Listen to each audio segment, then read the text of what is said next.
Bem-vindos, estamos aqui no Baseado na Mente de Alan Moore. Esse é o nosso primeiro baseado. Estamos aqui com a Marina Della Valle e Rogério de Campos, da Veneta, e vamos falar sobre Jerusalém de Alan Moore. Eu apresento a Marina aqui.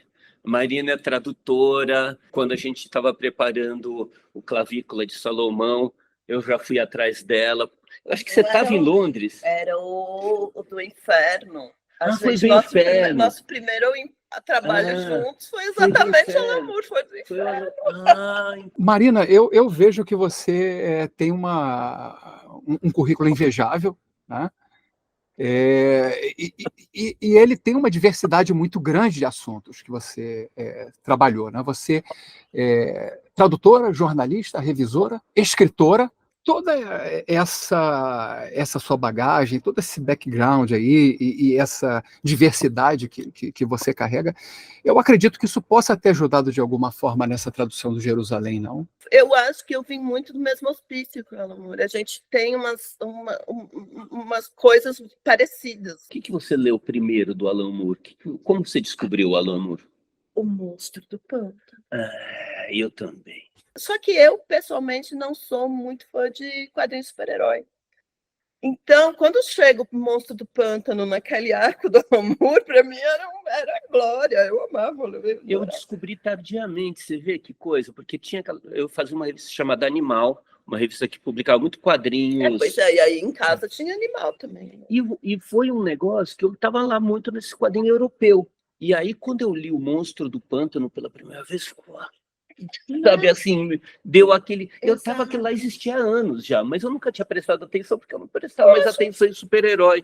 E aí eu li o Monstro do Pântano, era uma outra coisa. O Jerusalém tem vários momentos que lembram o Monstro do Pântano, né? Tem vários momentos dessa coisa, que ele fica falando das árvores e aquela... Eu acho que quem gosta muito do Alan Moore, quem acompanhou as coisas que o Alan Moore fez, vai ver muito do universo dele ali. É realmente uma celebração do universo dele. Eu tenho realmente essa impressão de que o Jerusalém ele é a culminação de um momento fundamental da carreira do Alan Moore, ou seja, toda aquela bagagem que ele adquiriu nesses 40 anos como escritor, ele bota tudo ali naquele livro. É um livro que os detalhezinhos, eles se amarram aqui, depois ali no outro capítulo, então são vários capítulos e vários personagens, mas aquilo tem... E eles vão se encontrando. Então o irmão encontra o cara, e aí é o mesmo cara que vai ter uma viagem lá com o outro maluco e vai parar no bar, que é o bar dos fantasmas, né? Que fica torturando. Jolly Wonka.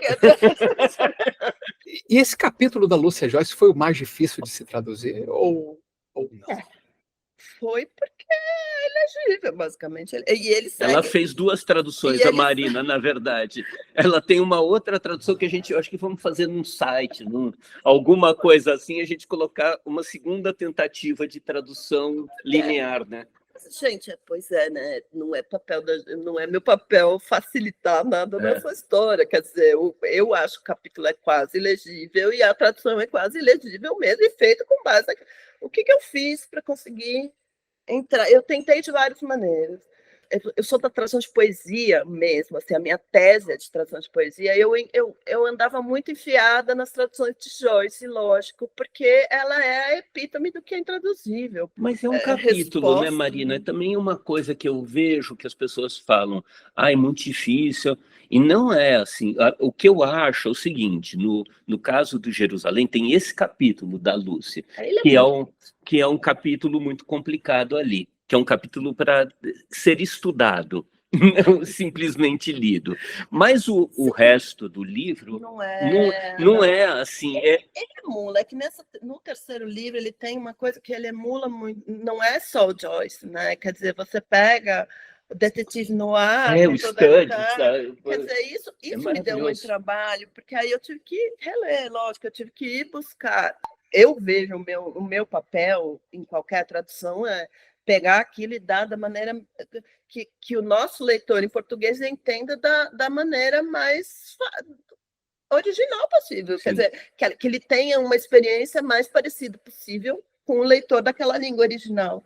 Talvez hoje Jerusalém ainda não receba o reconhecimento adequado, né? Mas que não sei, talvez daqui a 100, 200 anos, é uma obra que vai ser estudada literariamente, especialmente pelos ingleses. Vocês têm essa impressão? Ele foi muito aclamado, sabe? New Yorker, New York Times, Washington Post, The Guardian, falando. O Washington Post falou alguma coisa como se fosse assim, uma das maiores obras do nosso tempo. Eu acho que o The Guardian falou que definitivamente o Alan Moore entra entre os grandes autores ingleses. E vocês estão trabalhando nessa edição desde quando?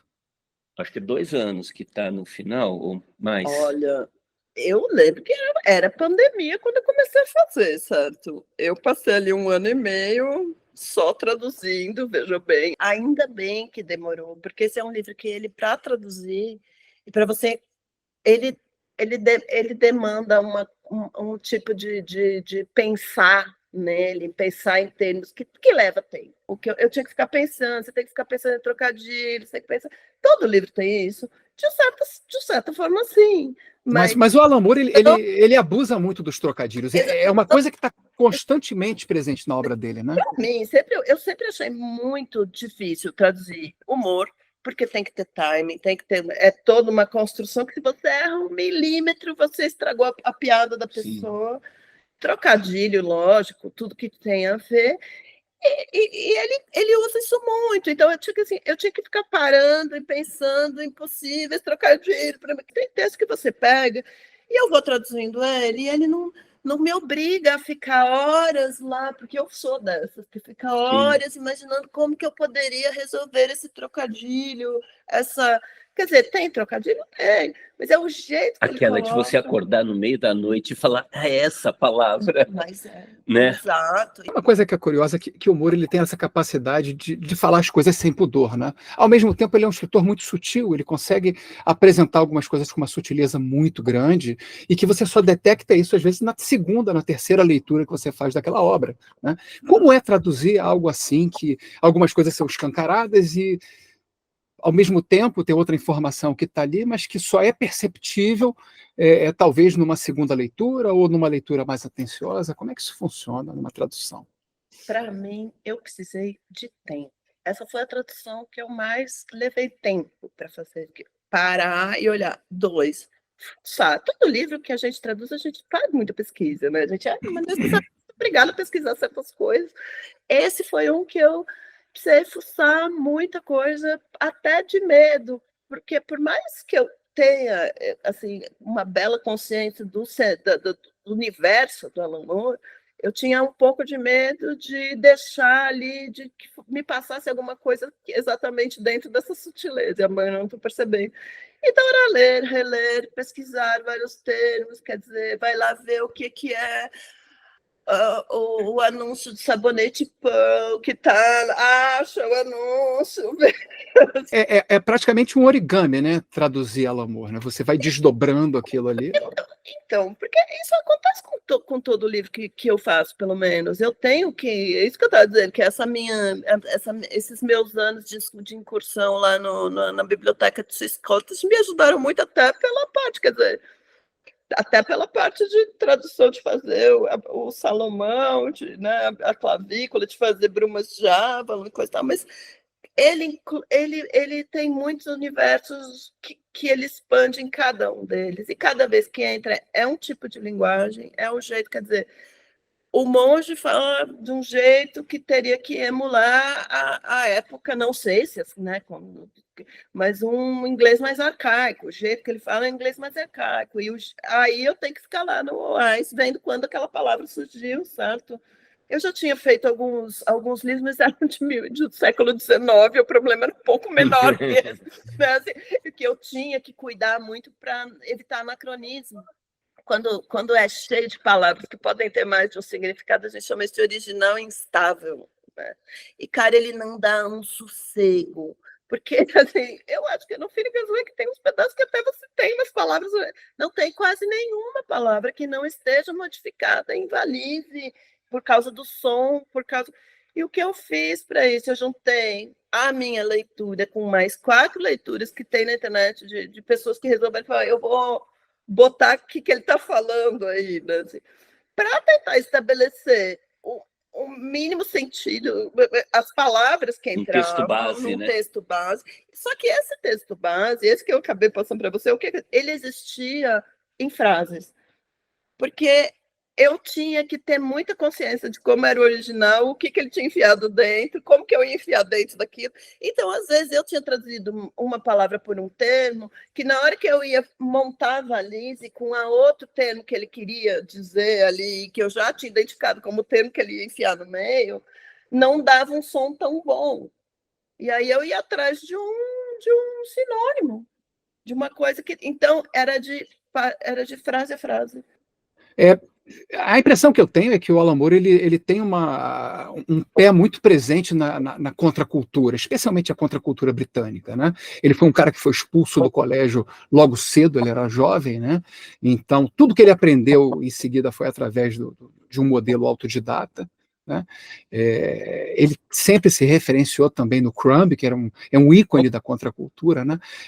Vocês acham que isso está presente no Jerusalém? Bastante. O próprio personagem da Alma Exato. é o resultado disso. Esse livro é uma coisa interessante, porque eu acho que o Alan Moore nunca se colocou tanto numa obra dele quanto nessa, assim. E tem uma história que ele aparece como a figura andando, assim, mas eu acho que ele coloca ele, a mulher, a família. A Melinda tá ali, coitada, a Melinda é amiga da Alma, né? Então a Melinda tá ali, tá todo mundo. É um livro autobiográfico, né? É um livro...